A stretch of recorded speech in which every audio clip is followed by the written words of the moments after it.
বিয়ার রাত, বিয়া বাড়ি, আপনার স্বাস্থ্য বোন, জ্যাঠতো ভাই, ভাই বোন, ছোট ছোট বাচ্চা 10 বছর 12 বছরের, মনে করে সব দিদি একখান দিয়ে হতাই দিচ্ছে, বুঝতেলা সবাই একটা একটা বালিশ দিয়ে দিয়ে সবাই সবাই শুইয়া লাইলো এক লগে। এটা হালাল না হারাম? তো এই এত দিকে গুনাহ করে এরপরে শেষ সমস্ত নাফরমানি কমপ্লিট কইরা এরপরে ইমাম সাহেবের কাছে দায়িত্ব, হুজুর খাস করে কত দোয়া করে দেন, আল্লাহ যেন কত সুখে রাখে,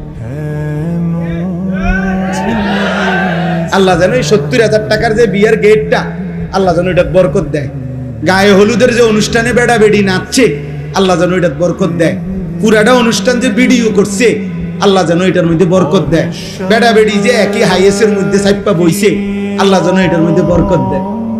দিব আদিবার দিব, আপনি টের পাইবেন, রোদ উঠলেই বুঝবেন, বুঝেন নাই? আস্তাগফিরুল্লাহ, আস্তাগফিরুল্লাহ। বলেন নাউজুবিল্লাহ, বলেন নাউজুবিল্লাহ।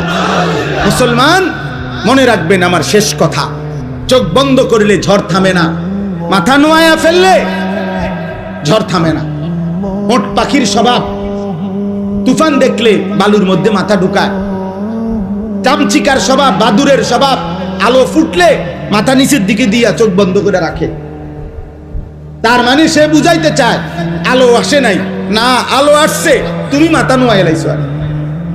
এই জন্য আপনি যদি বলেন আমি বুঝি নাই, চোখ বন্ধ করে যদি আপনি কোন তুফান নাই, না তুফান ঠিকই আসতেছে, আপনি চোখ বন্ধ করে রাখছেন, তা আপনি বুড়া মানুষ, গ্রামের মানুষ, বুঝি নাই, বা ও এখনকার যুগ এরকম, আগের মতো সাফাসাফি করলে হইতো না, এই সব কিছু বললেই কবরের আযাব মাফ হয়ে যাবে, জাহান্নামের আযাব মাফ হয়ে যাবে। খোদার কসম এটা হবে না।